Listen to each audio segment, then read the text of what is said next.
ধেয়ে আসছে গাজওয়াতুল হিন্দ। এটি পৃথিবীর সবচেয়ে বড় ধর্মযুদ্ধ, আর এই যুদ্ধে প্রতি 100 জনে 99 জনই মারা যাবে, আর যারা বেঁচে ফিরবে তারা হবে জান্নাতি আবু হুরায়রা। এবং এই যুদ্ধে যারা শহীদ হবে সে সকল মুসলিমগণও হবে জান্নাতি। তো আজকের এই ভিডিওতে গাজওয়াতুল হিন্দ সম্পর্কে আমাদের প্রিয় নবী কিছু হাদিস তুলে ধরব এবং পৃথিবীর ধর্মতত্ত্ববিদগণ এ বিষয় নিয়ে কি বলেছেন তা আপনাদের সামনে উপস্থাপন করব ইনশাআল্লাহ। পুরো ভিডিওটি দেখার অনুরোধ জানাচ্ছি। গাজওয়াতুল হিন্দ হচ্ছে ইসলামের সর্বশেষ নবী মুহাম্মদুর রাসূলুল্লাহ সাল্লাল্লাহু আলাইহি সাল্লামের একটি ভবিষ্যৎবাণী, যেখানে উল্লেখ আছে ভারতীয় উপমহাদেশে মুসলিম ও অমুসলিমদের মধ্যে একটি যুদ্ধ সংগঠিত হবে যাতে মুসলিমদের বিজয় ঘটবে। এই যুদ্ধ সম্পর্কে হাদিস কি বলে আসুন দেখে আসি। সাহাবী সাওবান কর্তৃক বর্ণিত, মুহাম্মদ ভারতের তৎকালীন সময়ে, ভারত বলতে পুরো অখণ্ড ভারত বা ভারতীয় উপমহাদেশকে বোঝানো হতো, কথা উল্লেখ করেছেন এবং বলেছেন, রাসূলুল্লাহ সাল্লাল্লাহু আলাইহি সাল্লাম বলেছেন, আমার উম্মতে দুটি দল, আল্লাহ তাআলা তাদেরকে জাহান্নাম হতে পরিত্রাণ দান করবেন। একদল যারা হিন্দুস্তানের জিহাদ করবে, আর একদল যারা ঈসা ইবনে মারিয়াম আলাইহিস সালামের সঙ্গে থাকবে। এ বিষয়ে সাহাবী আবু হুরায়রা থেকে বর্ণিত কয়েকটি হাদিস রয়েছে। এই হাদিসগুলোর প্রথম নম্বর যে হাদিস সেটি হচ্ছে, রাসূলুল্লাহ সাল্লাল্লাহু আলাইহি সাল্লাম আমাদেরকে হিন্দুস্তানে জিহাদের আশ্বাস দিয়েছেন। আমি তা পেলে তাতে আমার জানমাল উৎসর্গ করব, আর যদি আমি নিহত হই তবে মর্যাদাবান শহীদ বলে গণ্য হব, আর যদি ফিরে আসি তাহলে আমি আবু হুরায়রা হব আজাদ বা জাহান্নাম হতে মুক্ত। এবার আমরা দ্বিতীয় নম্বর হাদিসটি দেখব। রাসূলুল্লাহ সাল্লাল্লাহু আলাইহি সাল্লাম হিন্দুস্তানের যুদ্ধের আলোচনা প্রসঙ্গে বলেছেন, অবশ্যই তোমাদের একটি দল হিন্দুস্তানে যুদ্ধ করবে, আল্লাহ তাদের বিজয় দান করবেন। তারা হিন্দুস্তানের রাজাদের শিকল দিয়ে বেঁধে টেনে আনবে, আল্লাহ তাআলা সেই মুজাহিদদের সকলকে ক্ষমা করে দেবেন। অতঃপর মুসলমানরা যুদ্ধ থেকে ফিরে এসে ঈসা ইবনে মারিয়াম আলাইহিস সালামকে শামে পেয়ে যাবেন। আবু হুরায়রা রাদিয়াল্লাহু তাআলা আনহু বলেন, আমি যদি গাজওয়াতুল হিন্দের সময় বেঁচে থাকি তাহলে আমার সমস্ত সহায় সম্পত্তি বিক্রি করে দেব এবং সেই যুদ্ধে শরীক হব।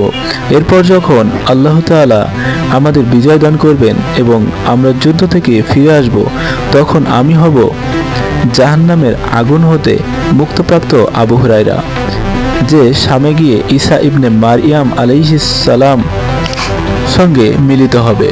আবু হুরায়রা রাদিয়াল্লাহু তাআলা আনহু বলেন, আমি তখন নবীজিকে বলেছিলাম, হে আল্লাহর রাসূল, আমার খুব আকাঙ্ক্ষা যে আমি ঈসা আলাইহিস সালামের নিকটবর্তী হয়ে তাকে সংবাদ দেব যে আমি আপনার সংস্রবপ্রাপ্ত একজন সাহাবী। তিনি বলেন, এতে রাসূলুল্লাহ সাল্লাল্লাহু আলাইহি সাল্লাম মুস্কি মুস্কি হাসতে লাগলেন এবং বললেন, সে যুদ্ধ তো অনেক দেরি। তবে এই হাদিসটিকে জয়ীফ বলা হয়েছে, কারণ এতে শব্দ দ্বারা বর্ণনা করা হয়েছে। কাব আহবার থেকে বর্ণিত, মুহাম্মদ সাল্লাল্লাহু আলাইহি সাল্লাম বলেন, বাইতুল মুকাদ্দাসের জেরুজালেমের একজন রাজা ভারতের দিকে সৈন্য প্রেরণ করবে এবং সেখানে যাবতীয় সম্পদ ছিনিয়ে নিবে। ওই সময় ভারত বাইতুল মুকাদ্দাসের জেরুজালেমের একটি অংশ হয়ে যাবে। তখন তার সামনে ভারতের সৈন্যবাহিনী গ্রেপ্তার অবস্থায় পেশ করা হবে। প্রায় গোটা পৃথিবী তার শাসনের অধীনে থাকবে। ভারতে তাদের অবস্থান দাজ্জালের আবির্ভাব হওয়া পর্যন্ত থাকবে। এবার বন্ধুরা, গাজওয়াতুল হিন্দ সম্পর্কে ধর্মতত্ত্ববিদগণ কি বলেছেন সে বিষয়ে জানা যাক। কিছু ধর্মতত্ত্ববিদ ও ইতিহাসবিদ বিশ্বাস করেন যে এই ভবিষ্যৎবাণী ইতিমধ্যেই সম্পন্ন হয়েছে, যখন মুসলমানরা দ্বিতীয় উমাইয়া খলিফা মুয়াবিয়া ইবনে আবু সুফিয়ান এর শাসনামলে মুহাম্মদ গজনভি ভারত আক্রমণ করেছিলেন। অপরপক্ষ বিশ্বাস করে যে এটা ঘটবে ইমাম মাহদীর সময়কালে, কারণ এই হাদিসে ঈসা ইবনে মারিয়ামের সাথে থাকার উল্লেখ আছে। এই যুদ্ধ সম্পর্কে আরতাদ রহিমাহুল্লাহ বলেন, ইয়ামানি খলিফার নেতৃত্বে কনস্টান্টিনোপল অর্থাৎ ইস্তাম্বুল ও রোম বিজয় হবে। তার সময়ে দাজ্জাল আত্মপ্রকাশ করবে। তার যুগেই ঈসা ইবনে মারিয়াম আলাইহিস সালাম অবতরণ করবেন এবং তার নেতৃত্বেই হিন্দুস্তানের যুদ্ধ সংগঠিত হবে। তিনি হবেন হাশিমি বংশের লোক। আবু হুরায়রা রাদিয়াল্লাহু তাআলা আনহু হিন্দের এই যুদ্ধ সম্পর্কেই হাদিস বর্ণনা করেছেন।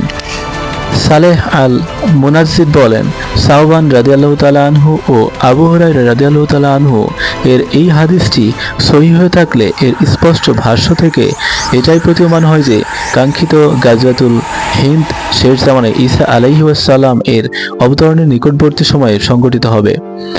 মুয়াবিয়া রাদিয়াল্লাহু তাআলা আনহু এর যুগের কাছাকাছি সময়ে যে সকল যুদ্ধ সংঘটিত হয়েছে সেগুলো নয়। প্রিয় ভিউয়ার্স, সারা বিশ্বে ধর্ম নিয়ে মুসলিম অমুসলিমদের ভিতরে যে রেষারেষি আমরা দেখছি, তাতে ধারণা করছি গাজওয়াতুল হিন্দ আর খুব বেশি দূরে নয়। তো বিভিন্ন গুরুত্বপূর্ণ ভিডিও দেখতে অবশ্যই আমাদের চ্যানেলটি সাবস্ক্রাইব করে রাখুন এবং ভিডিওতে একটি লাইক দিয়ে ভিডিওটি শেয়ার করতে ভুলবেন না। এতক্ষণ আমাদের সাথে থাকার জন্য অসংখ্য ধন্যবাদ।